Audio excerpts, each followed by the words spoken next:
Alright guys, now where I've been is literally going to be a whole other video that's coming out next week, but pretty much what you guys are clicking on right here is an artist mixer like pop-up interview essentially. Long story short, while I was working on the CHH documentary that I know I've been posting about for the past year and documenting, pretty much led us down to Orlando, Florida. And while we were there, we had a lot of time on our hands. And funny enough, while I was down there, I had just finished doing a CHH series with ProperXL featuring like Florida artists. And while we were down there, we decided to kind of just make the idea of doing an artist mixer event. And so what you're watching right here is essentially the result of that in terms of a lot of artists around the area, coming through and really giving their time and insights into what we really asked them throughout this hour. It was pretty much an event hosted by me from ProperXL and Opto from Fazbreak. So a lot of the questions we asked, they were really fun to ask, especially as we got into each person's individual story and especially what they've been doing as of late, but also, what makes Orlando tick as an upcoming hotspot for CHH. You have your ATL, you have your Nashville, you have your Texas,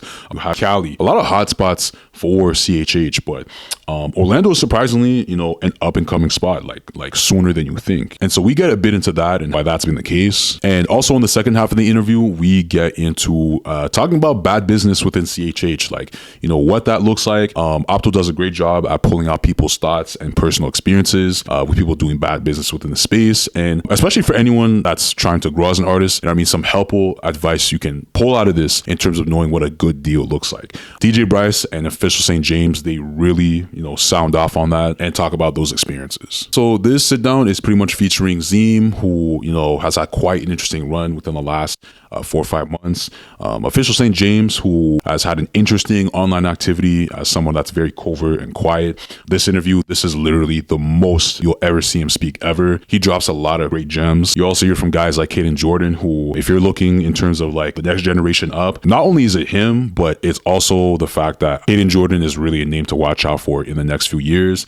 I think he's like the next person up in terms of what we're looking at around CHH in terms of their story, their talent, their creativity, all that stuff. And we'll also hear a bit from guys like Marco, who I would say is definitely the most relatable out of anyone, especially that's starting out as an artist, as he sounds off and gives his advice to a lot of people in real time as to what it's like to, try and find your sound starting out as an artist, a few months in, and what that whole process is like. I think the feedback he gives can be really helpful for a lot of smaller artists starting out, and also his time shooting content on the side for other artists and dropping a lot of gems on what artists should look for when it comes to dropping visuals, in this day and age of social media. And we also get into DJ Bryce G, who not only shares business of Joyful Noise and kind of just like his story as to like how that went viral, but also just like his low points of struggling in his 20s a few years ago and fighting to hold on to a dream while nearly being broke, and really looked down upon for what he believed God really wanted him to do and how he overcame that. And along the way, just meeting his now wife and as well as baby Dakari, who also decided to join us for this sit down. Also, if you see me in certain parts like just moving around or just being on my phone, just know that that was just from like the stress of like pulling this together with Opto, just because running an event for the first time I realized is a lot of work than I realized. And a lot of the stuff that you see on the back end, I'm actually going to leave separately for a vlog and series that I've been continuing, just showing you guys what it's like to create a CHH documentary. The vlog for that is coming next week, and you guys will get to see, what my weekend in Florida was like, because there was definitely a lot of cool things I saw along the way, but we will leave that for another video. In the meantime though, enjoy this video. There's a lot of gems you should take away from this. Do not skip out on this, and take care. Let me just clap real quick so I can sync audio. One. Alright, I'll just lead off with prayer and then we'll get started. What's going on? My name's Marco. I'm a visual creative and an artist. What's going on? My name's Caden Jordan. I'm an artist from Orlando, Florida, and yeah, that's pretty much all I do. What's good, y'all? I'm St. James, artist and producer. What's going on, guys? My name is Zeem. I'm from Orlando, Florida, and I'm an artist for the Lord Jesus Christ. Yeah. Sir. Hey y'all, my name is Imani and I am the wife of DJ Bryce G. We are the Thompsons, founder of the Joyful Noise, and also, disciples of Jesus. And here's Dakari as well, my son, our son. All right, man. And lastly, my name is Solo. This is Opto. And this is ProperXL and Fazbreak. Fazbreak. Yeah, Fazbreak reporting live. Welcome to the Orlando Pop-Up. If you're watching this, man, so thank you for being with us. And we're gonna start it off with just a general question, which is, I mean, like making a series on Florida artists, which was inspired by DJ Bryce G and I believe Warren a little bit. I wanted to really cover like what's making Florida hot right now with the saturation of artists that we're seeing right now. So I just wanted your guys' takes on just like what's kind of like popping in Florida right now, what's hot in the water, and why are there so many artists, you know, in Florida? Anyone want to? Well, I think definitely what I noticed, because I moved here, 4 years ago, when somebody was telling me about Florida and the scene and the history, it drew me to the place. On top of that, the environment, the weather, and even just the city. When you remove all like the benefits of being an artist, just wanting to have a good time and raise a family, like with Disney World and all the different things that came with the area, it kind of became a no-brainer for me to move here. But yeah, when I met the artists and then I met the fans or the audience, I saw that like a lot of the people here were not only raised in a church, but raised in a culture that welcomed in creative faith. So when I stuck around, I noticed that there were very like monumental conferences like the Flavor Fest. Being in Tampa, there was a lot of the breakdancing scene out here, like a lot of legends out here for that. There were people that what's it called? There's a radio station here, which I know a lot of them talk about that too. With Z88 and all that. So there was just a lot of different things that was already happening. On top of that, Rock the Universe, which is something that is tied into a bigger, like, billion-dollar company. So we're just seeing, like, business, faith, and ministry all come together and create an environment for people to actually, like, do what they love, make a living with it, and also be bold about Jesus in the midst of it all. So, yeah. So then, going from general to, I guess, like, because I want to make sure every single person in this conversation, me and Alto, we pre-curated some questions, some specific, but others general, for at least one person, just to really get to know you guys, just because I think one thing with CHH is it's very fragmented, the ecosystem online, and, you know, some artists are able to consistently show their faces, others, their preferences are more on the low end to be low-key, and so I kind of wanted to just generate this opportunity to basically kind of like shed light as to like what you guys are doing, and especially the activity you guys have been going about for over the last few years with. So the first person I want to definitely start off with, I would say, is St. James.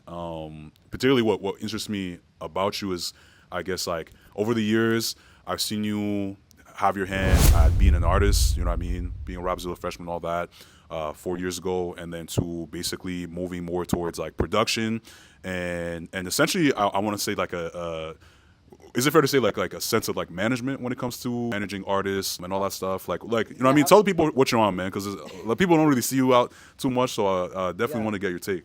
Yeah, so no, I mean, I have my own personal music and stuff like that, but on top of that, like you said, like I'm producing for artists around the clock, I'm engineering for art, like mixing and mastering. I have like a label / production house, Saints Never Die, where basically like I'll work with artists one-on-one, kind of help develop like either it's their sound or maybe they're hitting a ceiling with like numbers, whatever it may be. Basically just all the knowledge I've learned over the years and just trying to get back in any way, shape, or form, you know what I'm saying, when it comes to indie artists, because there's not a lot of resources out there for us, you know what I'm saying? So I think the best thing is for people, like when you learn from your mistakes, you learn from other people's mistakes and just overall the history of things, and teach people, you know, how to maneuver in this business, essentially, you know what I mean? So yeah. Okay. Nowadays, like essentially, so you're more focused on I guess like mentoring, basically like providing a service to artists more than like what's up with the music stuff. Like, are you still releasing stuff as a solo artist? Yeah. Or are so I recently signed a deal for an album. So right now I'm just taking my time. Like, this is the first time in my career where like everything just started making sense as far as for the artistry on the back end. So now I can take my time to make it. You know what I'm saying? Right. I know, especially we're in a time now where it's like we were talking about earlier, like press and print music, like just get it out. Mm-hmm. But I think there needs to be, you know, some more artists that, like we're talking about What Up RG and stuff, like building worlds, like giving people more like masterpiece albums, and like this, there's always room for the singles and the joints that pop off, but taking time and curating something special, you know what I'm saying, that can last that's timeless, you know. For sure. And not just for this space, but for the masses, you know. For sure. So yeah. And okay, so and then another artist I want to move on over to is Caden Jordan. You know what I'm saying? Like last night we got to hear quite a bit of stuff, quite a bit of unreleased stuff in the studio and everything. I had like two particular questions for you, but number one, man, is prior to even like listening to your stuff, I wasn't really too familiar with your music. I had heard about it repeatedly through Bars and Beats. You know, shout out to him. Shout out Bars, bro. My brother. Shout out to Bars if you're watching this. And I want to say one thing about you is when I was making the Florida series for ProperXL and just running through artists, I was running through your music, just looking for something to use for the video. But after the video came out, I decided to look through more of your discography and listening to your stuff, man. Like, I want to say you're 20, right? Yes, sir. I want to say your stuff really reminded me, and not comparatively, like your sound or whatever, but Caleb Mitchell. Yeah. You know what I mean? Just because with how Caleb was able to put someone into their world, like I haven't heard anything like that since a young Caleb Mitchell, like back when he dropped Mitchell in 2018. Like, to me, if I have to compare your music to what you're dropping right now versus Mitchell, like I haven't heard anything since like music like that. Yeah. And so basically, like what I wanted to know is like, I guess like who is Caden Jordan? Like as an artist, like who are you? Well, first off, I'm a son, I'm a brother, I'm an artist. Caden Jordan is as an artist. We were talking last night to a good artist friend of ours, and we were talking because he asked like the same question, and that's I think as I progress in my journey, like the picture's gonna be more clear. But one thing that we talked about was like an innovator, someone. I see myself as somebody who wants to push boundaries on like sounds and like, you know, what the standard is gonna be in the space. And another thing I wanted to ask as well is, what has it been like to like, I guess, go a little bit under the wing of like guys like Akleso, who you've worked with, Yep. Rodney a little bit, different guys around the studio who have like the same, I guess, mindset. Bro, it's been a blessing. Like I was telling Marco, like it wasn't on my bingo card to like be here. Feels like once a week something like wild behind the scenes is happening. It's been super great. Like I don't know. I'm just humbled to be here, and I'm just excited to see, you know, what God is gonna, you know, do this year. So yeah. Awesome. We're gonna pass it over to Z now. And Z, man, like I guess like definitely one question I was curious about is like how has it been? Because I know I've covered your story already, but like how has it been with just like the blow up of what we've seen consistently within the last like 3, 4, 5 months? You know, as a Christian artist, I mean, you're someone that went from basically putting out music to then feeling like a calling by God to hold back. How's it been to just, instead of listening to that voice, listening to the voice of God and pulling back? And as a result of that now, it's like, I've seen you like, well, we've all seen you like blow up really. And I mean, now your music's basically gone to the next level. Honestly, it's been a very humbling experience. Just like going from, there was a year where I dropped a song every week to then God told me to put down the music, to me coming back and just being obedience and in that sacrifice. And God is really just teaching me that this is a ministry. And at the end of the day, like our goal as Christians is to win souls and make heaven full. So like, honestly, like it's really God is just showing me like how to steward what he's given me. You know, it's definitely been a lot at once. And bro, Bryce has helped me a lot. Keon has helped me a lot. Just guys in my corner that I can go to for like godly advice. Holy Spirit led men of God that I can really just lean on whenever I'm like I got a question or something, you know, I'm like thinking about. So it's been really a blessing to see what God's done in my life. And I know it's only the beginning. I think the most important thing is just staying humble and really just staying in his presence and in the secret place. I think that's the most important thing out of everything aside from the music. But it's just been an amazing experience to see God work through my life, just me being the vessel. All right, man. And actually, one more thing I definitely want to ask. Where do you get like the accent from and all that? And just like, I don't know, like. Yeah, I mean, so I just growing up in Florida, I just kind of just kept that same flow that I was doing in the world, but now I do it for Jesus and to glorify him and to win souls for the kingdom. So, Wow. Yeah. Okay, man. I feel like the Florida, Orlando, like that entire CHH scene has like over the past, I'd say, year has really like come up. Before it was like the Texas, you know, the Nashville's, Bay Area a little bit. Now it's Orlando. I'm curious to see how you guys got involved and were like, we're gonna spearhead this movement, and what kind of caused that? Because like I feel like from the outside perspective looking, because we're from Canada, so we're like, Florida's like, oh, like there's a CHH scene here, and then you guys are really like putting out content, not only musically, but I also want to talk to you guys about live events, because I feel like that's a space in CHH people rarely touch, because it's like hard ticket sales and it's like a scary place to be in. So I want to like kind of figure out how you guys came together to like mix the music with the live stuff and like kind of go from there. But Nah, it's been interesting because I'm originally from California. I moved out to Virginia when I went to college out there, gave my life to Christ out there. Then I did ministry in Maryland, and then also traveled and just kind of made my way around the states, but found myself here in Florida. And when I say, as far as environment and community just playing a big part in helping me even like build what I'm building, it's no brainer like that I came here because I saw artists that were not only like inspired and solid in their faith, but like hungry too. Like had the work ethic and wanted to hold each other accountable. Because when I came out here, I met Caleb Gordon, I met Alex Jean, TJ, Kenny Rivers. All these guys were hanging out together before they like really took off, and they were all pushing each other. And outside of their studios, they were outside connecting, networking and stuff. And I feel like that's been the big thing. Like people are actually outside. Like the fact that we're even meeting in a studio that has a lobby where artists come together and connect and network, that's made a big difference. When I was in different areas, it would either be there's nowhere really to connect, or people were still like just kind of stuck at their jobs or stuck at whatever their situation was, so they didn't really have the availability to connect. So as much as I was trying to be full-time as a DJ, it was hard for me to find artists to really like lock in with. But in the midst of that, I saw that there was a need for the artists, because they would either just be waiting for a big break, a big opportunity to like do a conference or some big concert, or they're doing their church open mic. There was no in between, no like just up and coming underground event. So I initially started throwing events out in DC with my boy Johnny Locust. I did stuff with Trey Gad. I did like a miniature tour back before the pandemic hit. A few artists like K9, Swayze, Big Breeze even. They were like opening. So that really sparked like, man, we really need something for artists like them. And when I came out here and saw that everybody was pushing, I helped a lot of those artists I mentioned start their first shows.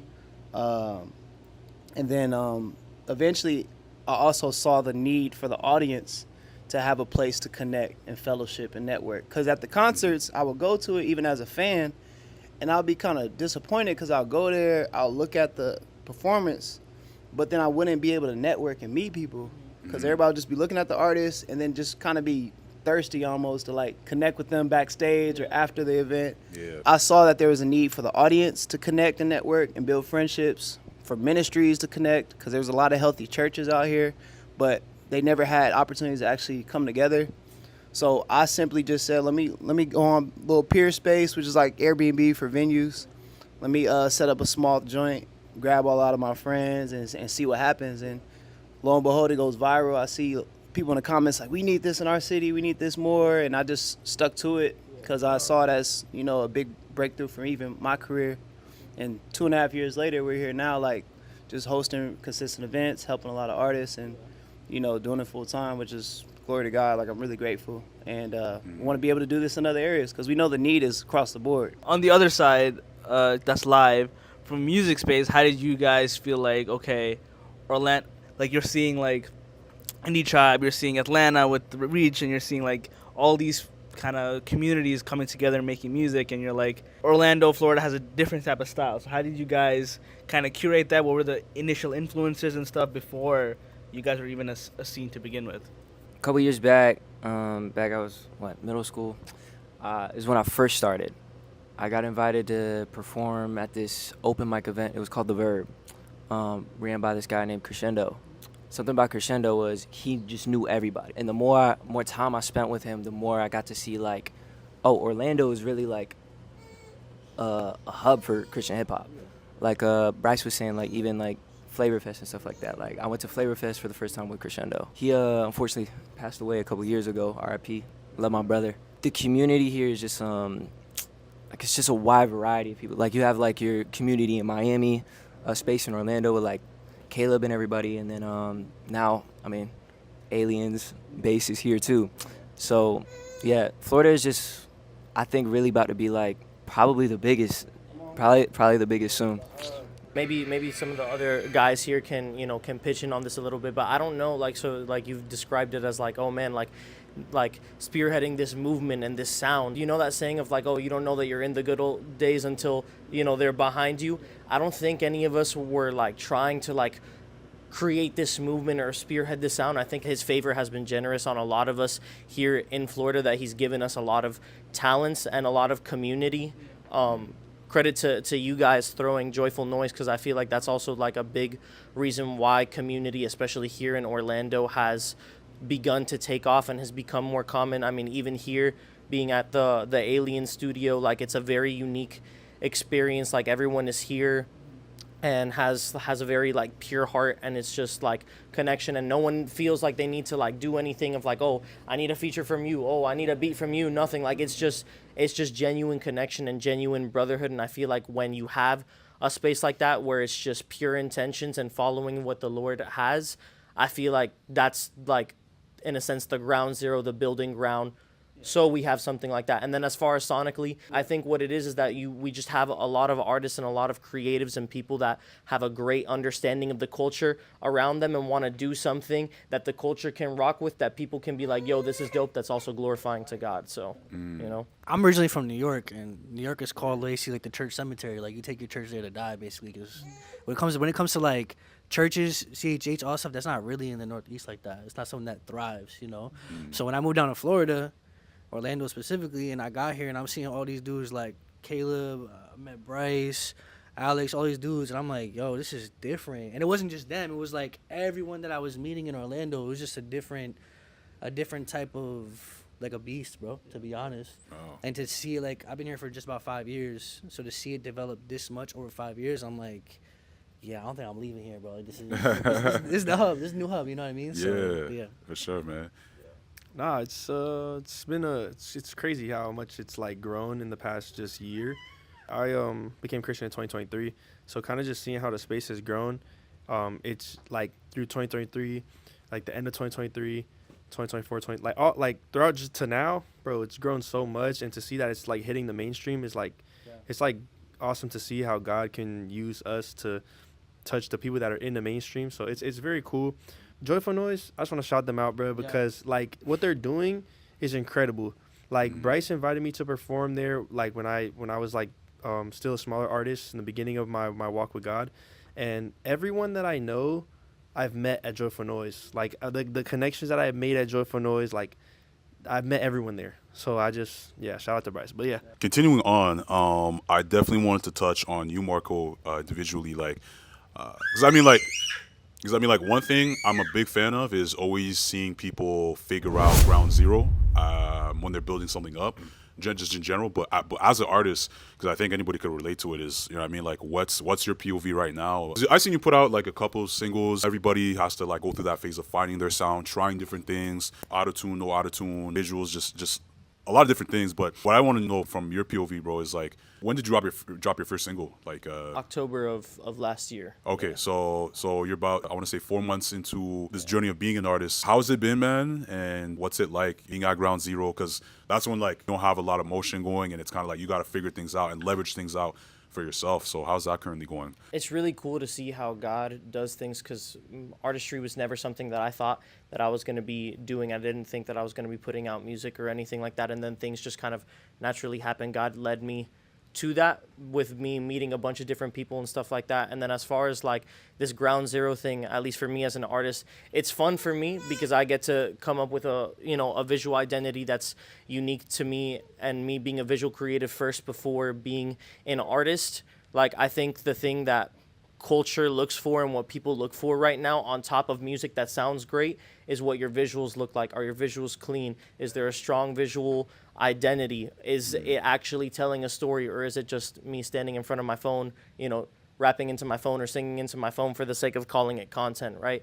So I think for me, I know in a sense, if I want to get somewhere as an artist, I know what I need to have in order to get there, because of the fact that I started out in the space helping guys out like 2V, like Caden, like JR, like all of these other guys, and helping them, specifically Caden and 2V, right? That like I came in a place where they're not starting from ground zero, but they're trying, like they're on the precipice of like being from what we would like consider to be underground to be someone that's a little bit more known. And obviously, you know, like not everyone is going to be a household name, but like I think that there are dedicated fans and dedicated like consumers in our space that are looking for things that are new. And I feel like, you know, I came in you know, in Caden's life and in 2V's life at the perfect time to help them start like getting across that line from the underground to someone that's a little bit more known within our space, and helping them with visual identity, visual branding, content that you know is high quality and is catching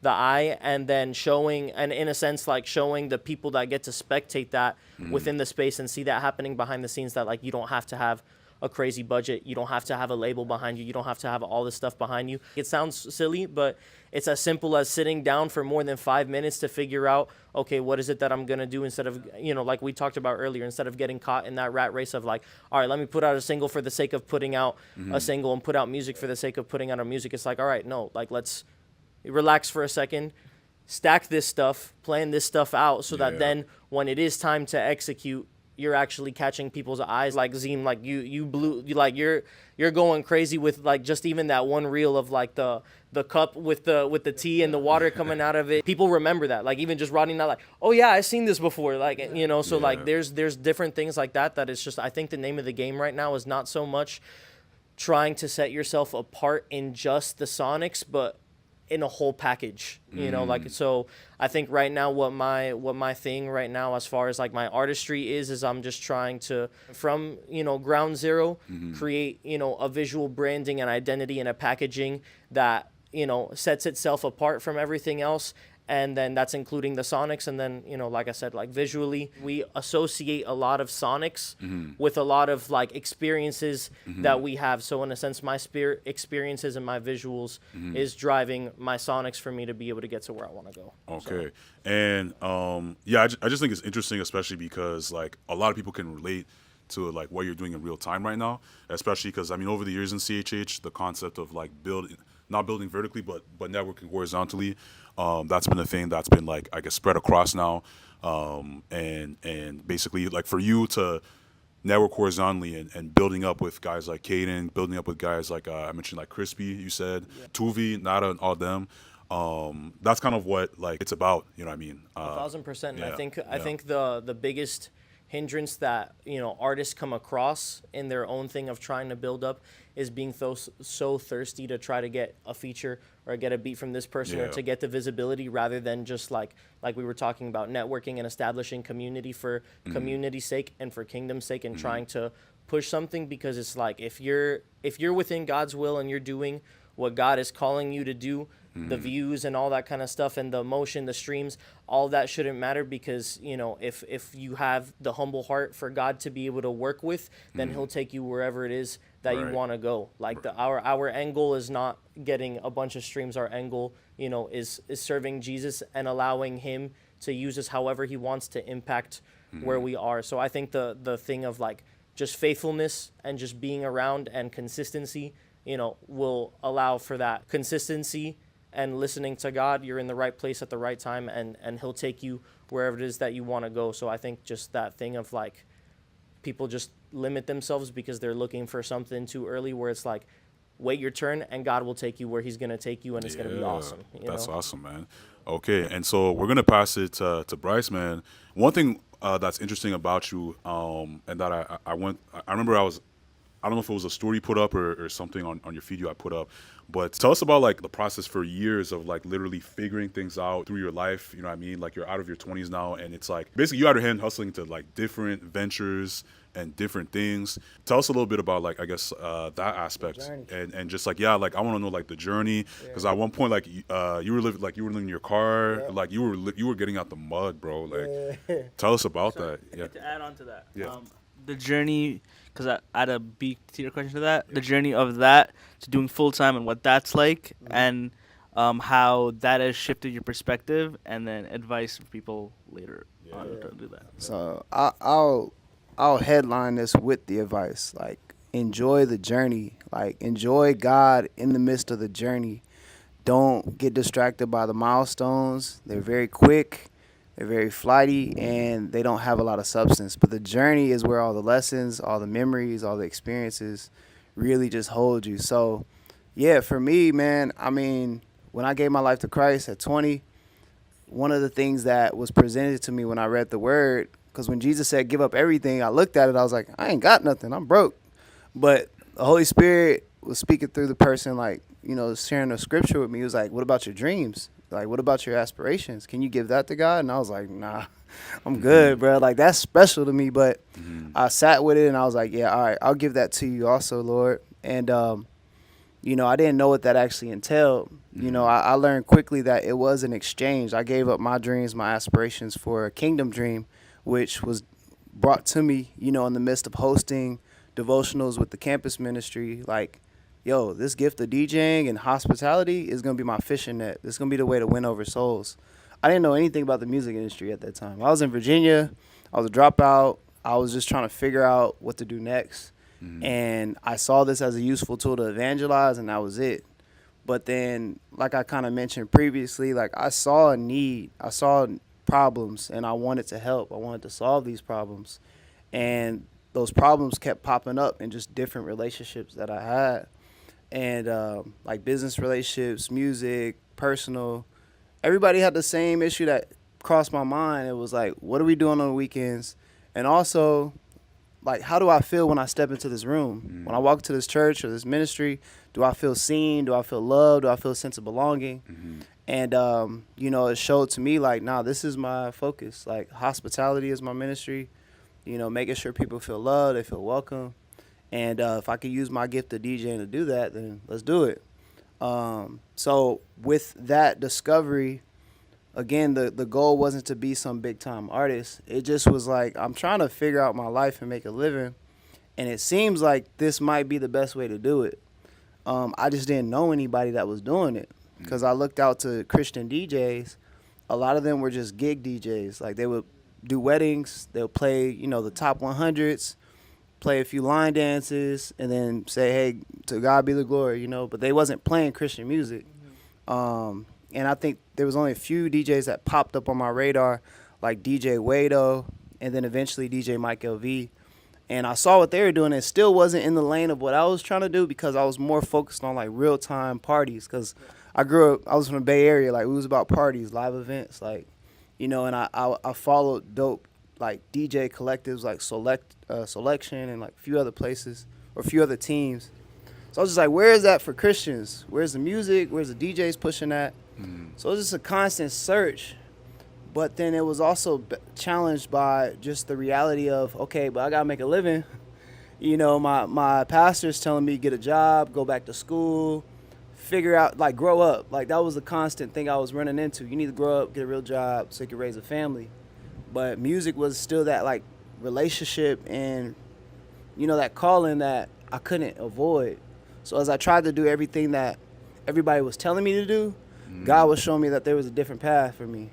And it was like, I was asking God, like, how can I follow this and not be prideful, though? Because I want to be humble to wisdom. Yeah. You know, I want to make sure I'm not just going on a whim, because I'm just young dude trying to, like, be obedient to God. So that was a blessing, though. Like, I didn't push it. I didn't say, bump all that y'all are telling me, I'm going to go do my thing. I just served my church. I served the people around me. And I truly believe that where I'm at today wouldn't have been possible if I didn't serve the people that I was at. I worked at a preschool. I served kids. I worked at Waffle House. I served strangers. I worked at my church. I served the ministry and the people around me. And again, all that kept revealing to me, like, this bigger solution that needed to be presented. So fast forward to when I moved out here, that's when finally the environment with my gift and the need being present all came together. And the final touch, the final piece, was the lady sitting right next to me. When I met her actually at a Kenny Rivers music video shoot.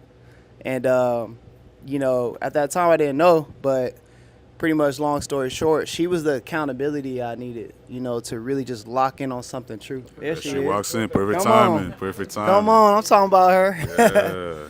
But she can attest to it. When she met me, and this for all the artists too that feel like, oh, I need to have it all figured out. Nah, she helped me actually like get there. She helped me actually get to the next level because I was transparent with her about where I was at in life. I said, this is my debt. This is where I'm at financially. This is what I'm making. But this is what I want to do, and this is where I see us like going. She was like, I believe in you. I believe that God's gonna do it, and that really did a lot for me because a lot of people would hear what I say and be like, all right, that sounds cool, man. Like, and you could just tell when somebody kind of was just like, okay, that's cool, but I don't see it. I had that a lot, but she believed in me, but she held me accountable. She made sure I didn't get caught up in the hype because there was a lot of hype that started to come. She's huge on integrity and character. And for anybody here, like, there's no opportunity that requires you. There's no opportunity that's of God that will require you to compromise your character, that will tell you to skip corners, that will tell you to neglect your family, that will tell you to neglect your actual personal needs, like as a human being. There's nothing out there, no matter how Christian it sounds. I've turned down a lot of things in the midst of growing this platform, and I'm grateful that I did. It slowed down the process, but it kept me solid in my faith, and it kept me in a place where I could have peace, and I'm grateful now where full-time isn't just, full-time isn't, in my head when I was trying to grow as a starving artist, I thought it was just going to be this crazy lump sum of money that came in that just set me up for a few years. But really, it's been a consistent, little by little growth that helped me, just stay locked in with God and continue to trust Him. Because even now today, like, it's not that we made it and we're just kicking it. Like, every day we putting in work in some way, shape, or form. And again, I could speak about a lot of things. I don't want to become no master class or nothing. But I'll say this, again, back to the beginning. Enjoy the journey with God. Know that the milestones are fleeting. It's very short term. And once you do enjoy that journey and lock in with Him, like everything else just kind of, you kind of get it from other people sharing with you. Like, y'all doing that? You realize you're doing this? I'm like, I guess so. So, yeah. Now I'm really grateful. Joyful Noise is just a culmination of the journey. And like you said, there was times when I was in Maryland. I didn't have anything. I was living in my car.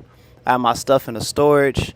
But even in that time, I was in the Word. I was writing the vision on a sketchbook. When I moved out here to Orlando, I was sleeping in the office in downtown Orlando. I got a loan from a homie. I rented out an office downtown just so I could be in the area.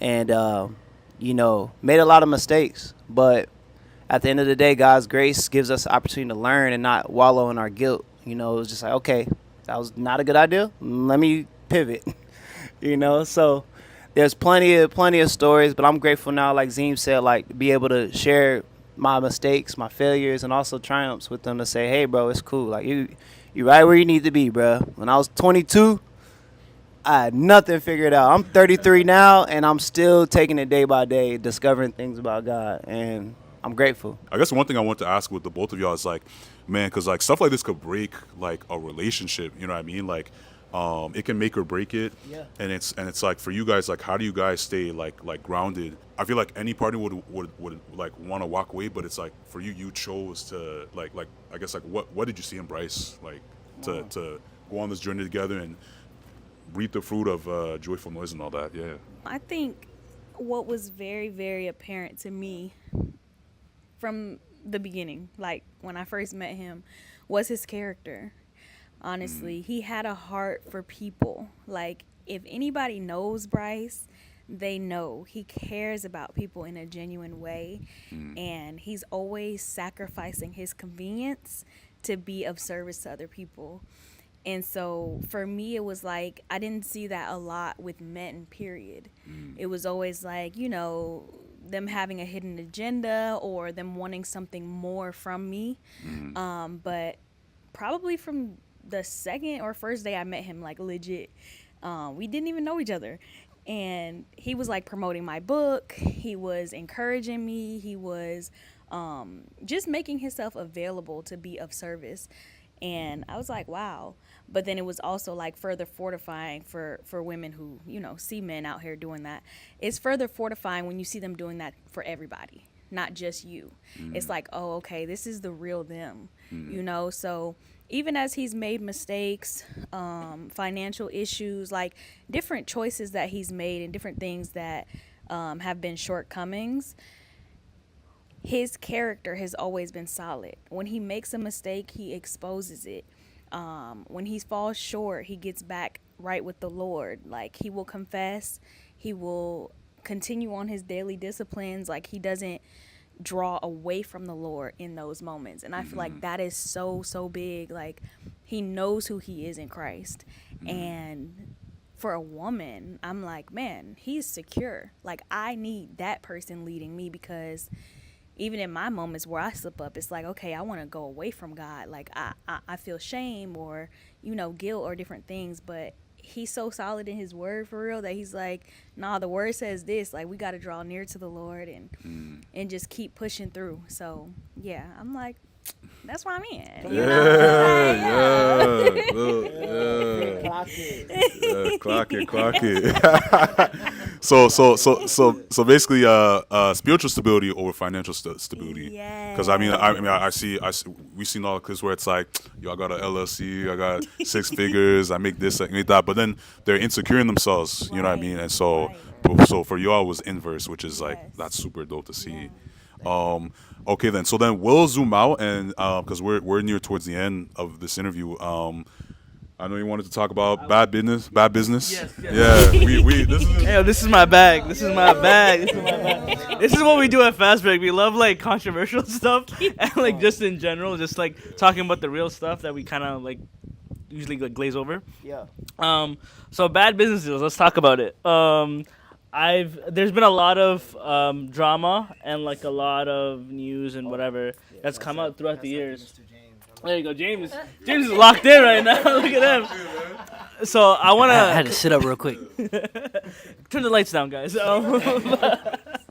But I wanted to kind of talk about. There's been a lot of like news and like drama and whatever regarding bad business deals in general, but specifically CHH. And like I want to talk about how identifying kind of your experience first of all, and then how do you identify the patterns in that so that artists can avoid, like people who don't know about the business can like avoid those kind of, you know, deals and shady kind of business.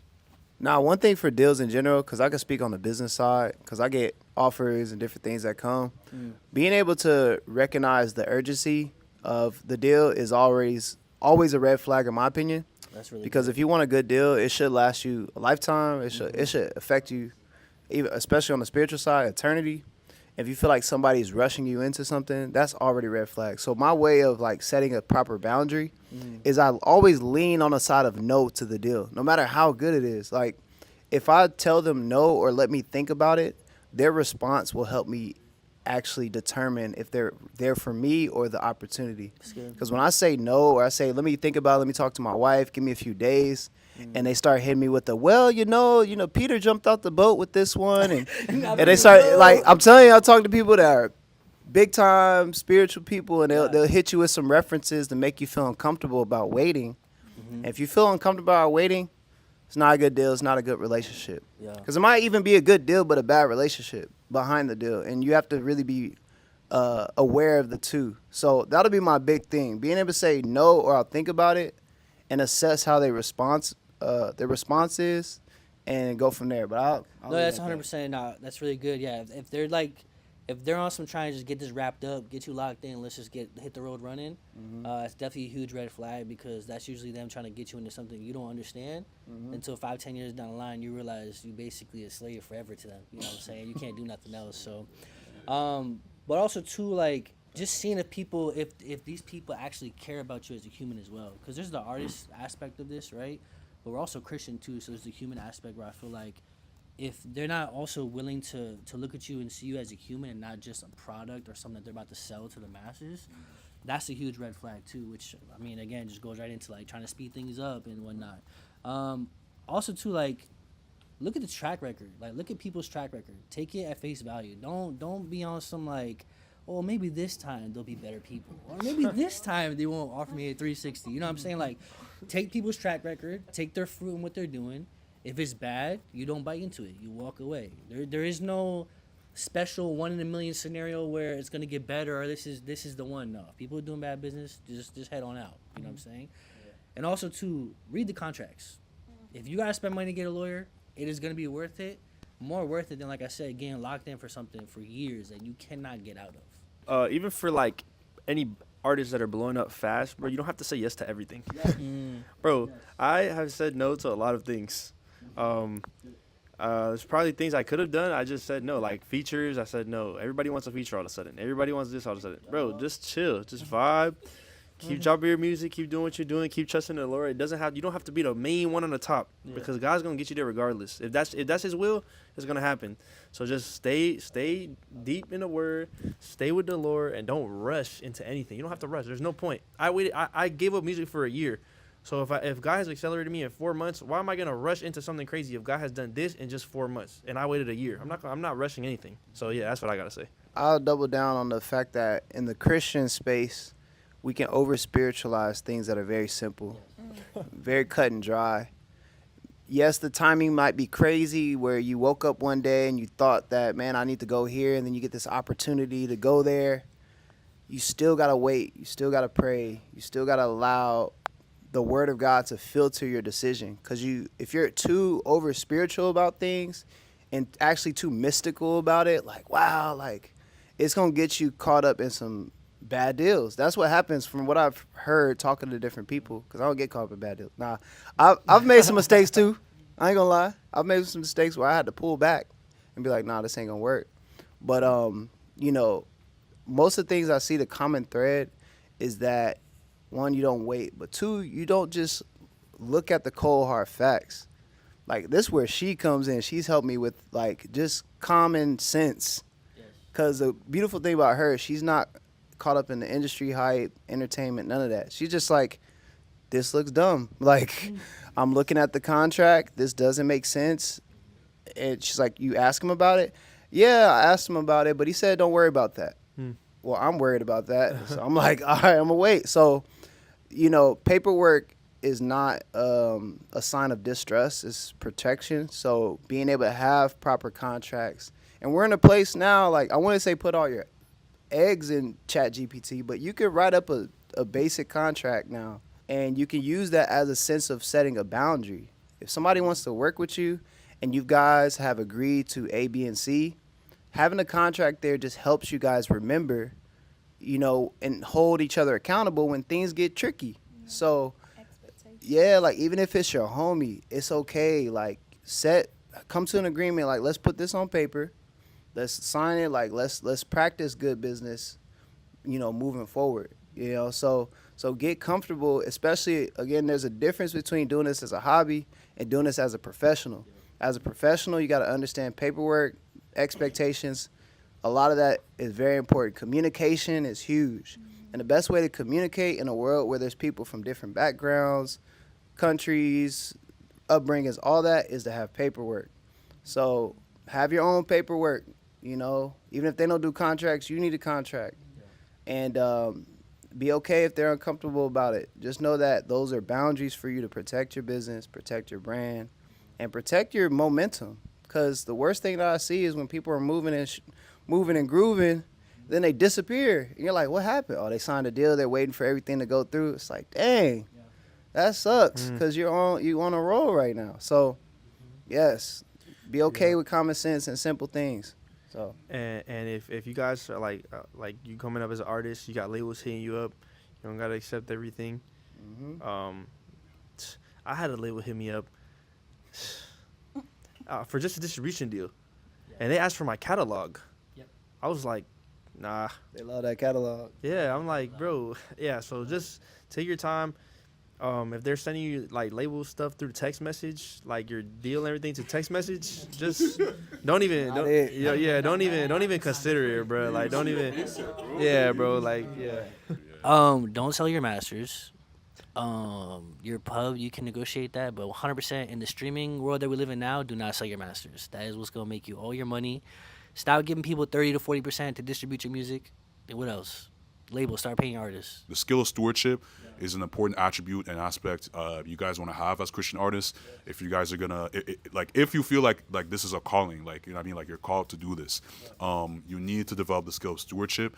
Just because stewarding, you know what I mean, your spiritual gifts is one thing, and the mission, but it's another thing. Like you got to steward the talent. Well, the talent and with the talent, like the business aspect and everything. So character is the most important thing that comes first, but secondary to that, you have to make sure it's also layered with, you know what I mean, like the business sense, you know what I mean, who you are as an artist and everything like that.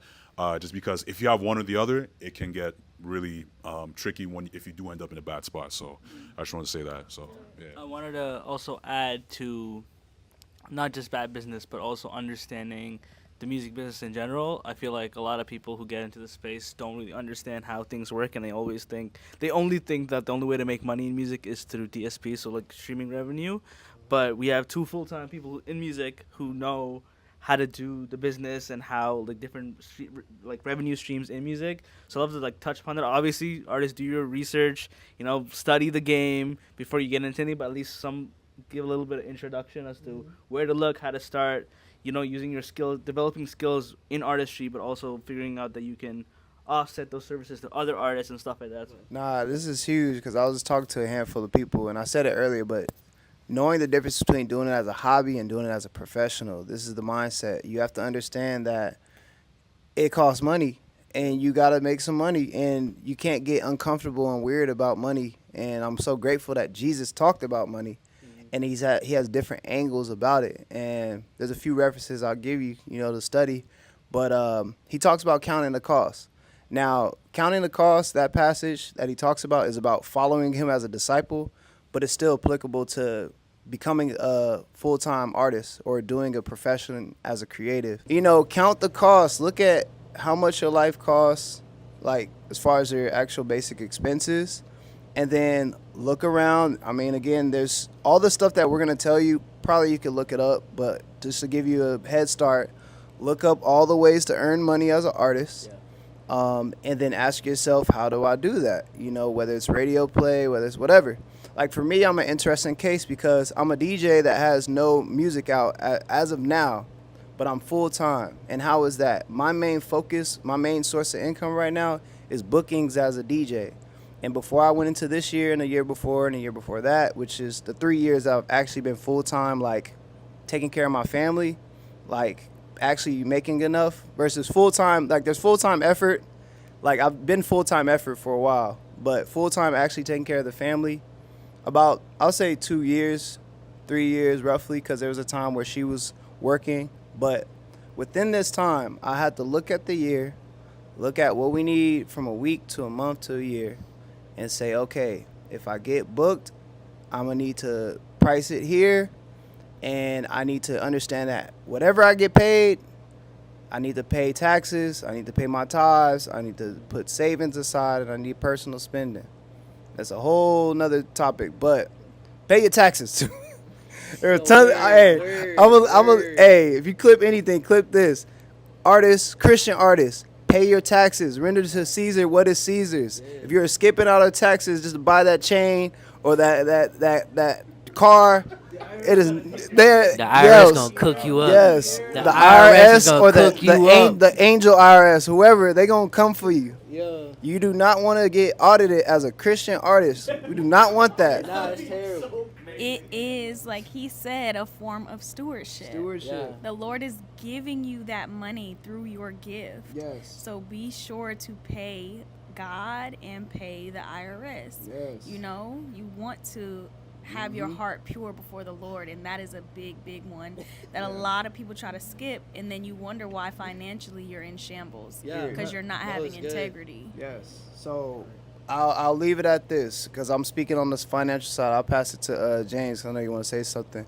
But count the costs. And once you count the costs, commit one day out of each week to to balance your books in a sense. We call it Money Mondays. We look at how much we earned, how much we spent, and we have to figure out how much we need to earn and how much we can spend every week.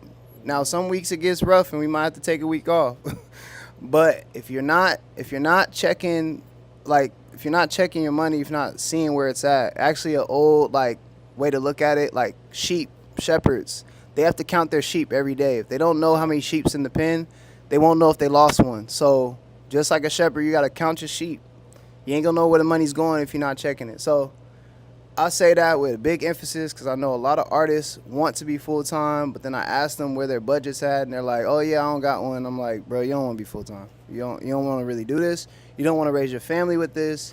You don't want to get caught up. That's how people get caught up in bad deals. That's how they get caught up in tough situations because somebody throw $3,000 at them, and they're like, oh, my gosh, I can finally buy a microphone.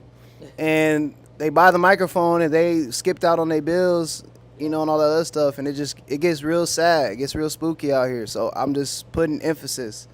Take care of your finances. So, yeah, that's my TED Talk. Thank you.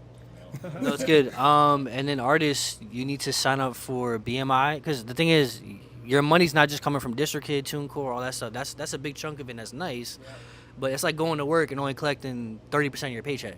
So you got DistroKid, you're getting your money from there. You gotta sign up for Song Trust. You gotta sign up for a pro. So whether it's BMI, ASCAP, Eeny Miny Mo, figure it out. MLC. I said Song Trust, right?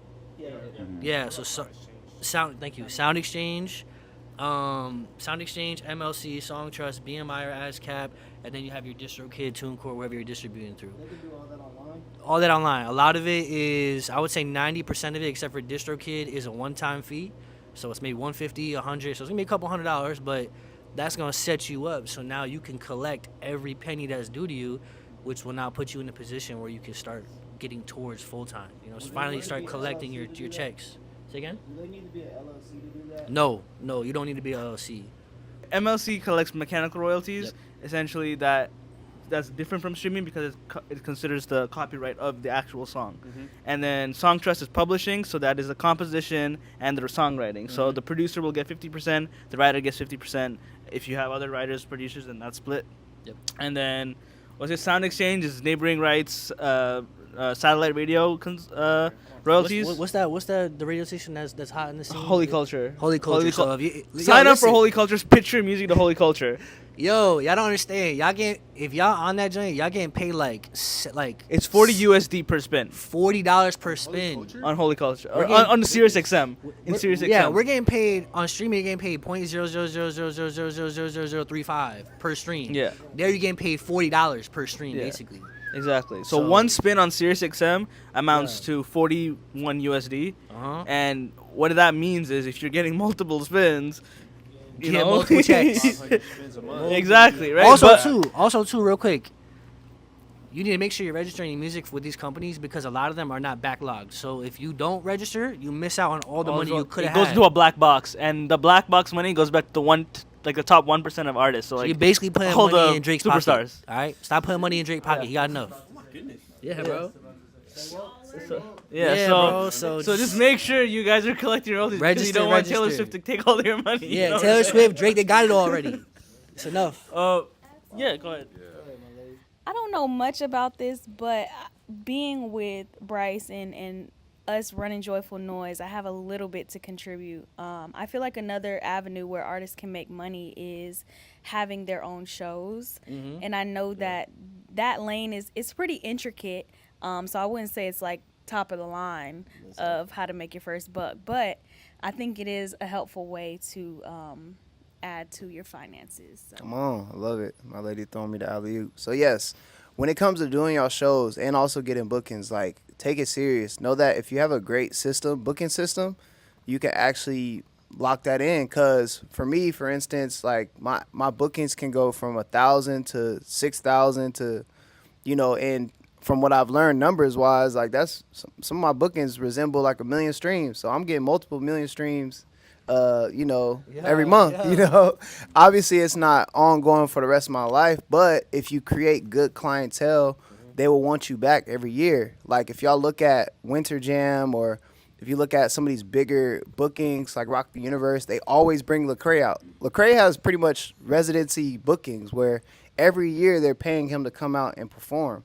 So if you look at performing as an actual skill, like don't look at it as I get to flex my new song. Look at it as I'm going to work on my performance to make sure this is like yo, like the word should get around, yo, you need to book so and so because they actually put on a good show, and they actually obviously people want to see if you actually minister the gospel and actually encourage the body, and if you actually create a good set, have a great system, that could be great upfront income for you as you're waiting for those streams or those checks to come in. So definitely learning how to master your booking system is huge.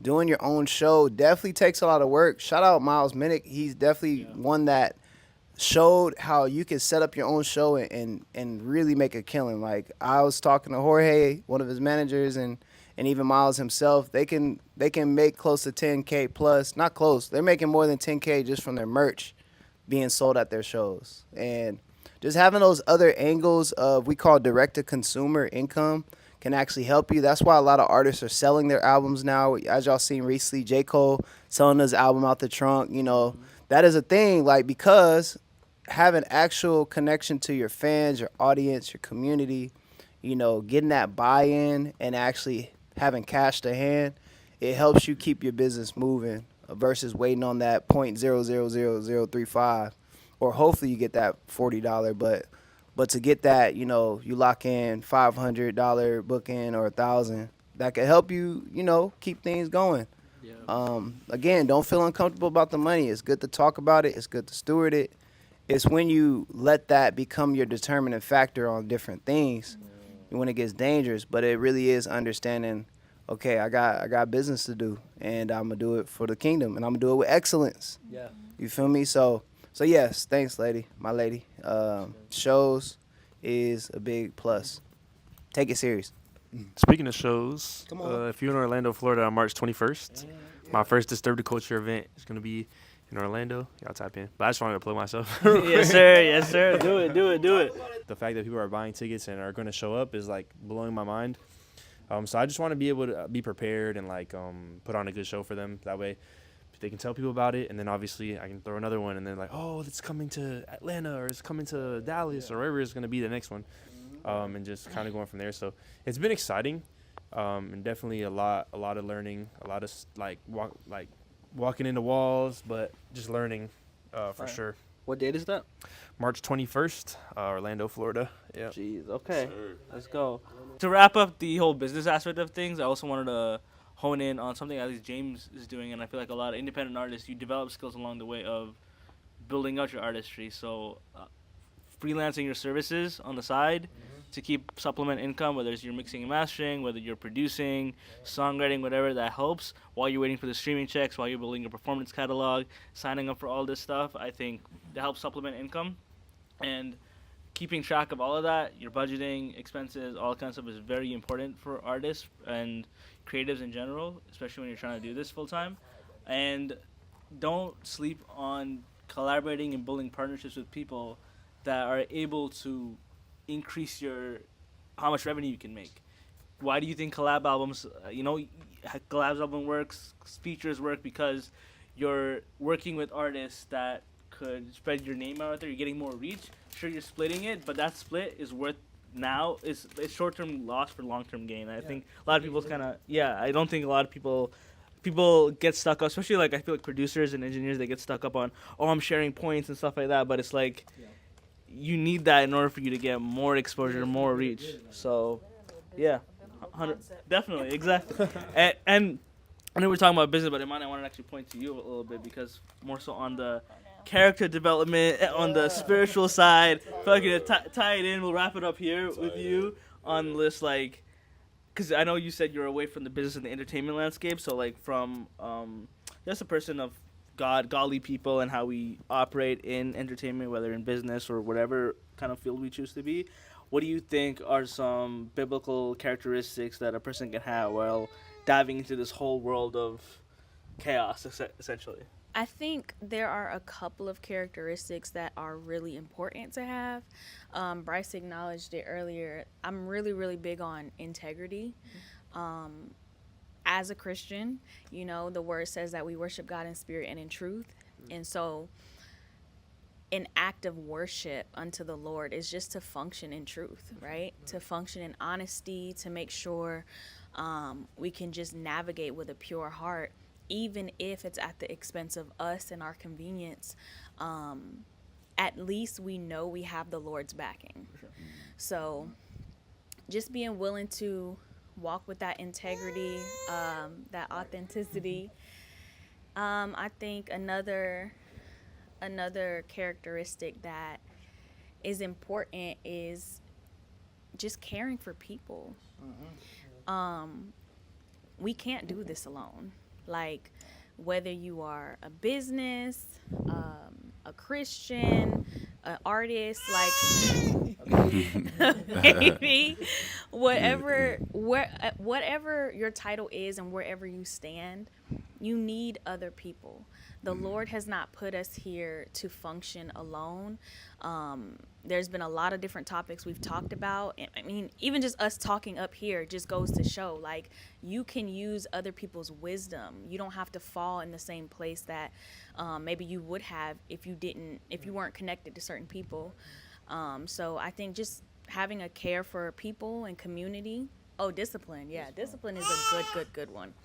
We were watching a podcast last night with the Perrys, but one of the things that they said that was so important was, as believers, you know, the very disciplines that keep us grounded and keep us flourishing, we're so easy to throw them to the wayside, to wake up and go get it, to wake up and chase the bag, to wake up and go minister even to other people. And it's like, have you allowed the Lord to minister to you first? So being intentional about praying, getting in the Word, even if it's just one verse a day, you know, spending that time reflecting on that. That's been the season that I'm in with a newborn baby. It's like, I can't study for hours like I once could. So, you know, I tap in with the verse of the day and really just put my heart before the Lord in that. But yeah, I think those are a few big ones. Integrity, discipline, and caring for other people, and caring for yourself. That's that discipline, caring for yourself in that process. So I like that. That's a good way to kind of wrap it. That's kind of a good way to wrap it up. Phone storage after this, I can't lie to you. Yeah, I'm not gonna lie. I would love to keep going, but we're definitely running on limited phone storage. But I definitely want to wrap it up by saying thank you to all of you for showing up and committing to this. It's a big commitment because it's obviously your own time, and I generally appreciate like all of y'all. And you know what I mean? Yeah, I thank you to Josh, Opto, for pulling through for this and wanting to come on and help run this pop-up mixer event. And that's it, guys. That's it. This is, shout out to Studio. Shout out Aliens Alive. Shout out Rodney Alive, Jerkins. Man. Thank you for coming in clutch. Yeah. Last minute, I was like, yo, please, I need a space. Yeah. And he came through. Shout out him, man. It's been a great weekend to meet him and pick his brain, man. So shout out to him, man. And that's about it. So without further ado, this is Opto and Solo from Fazbreak and ProperXL. And we out, man. We'll see you. Take care on the next one, man.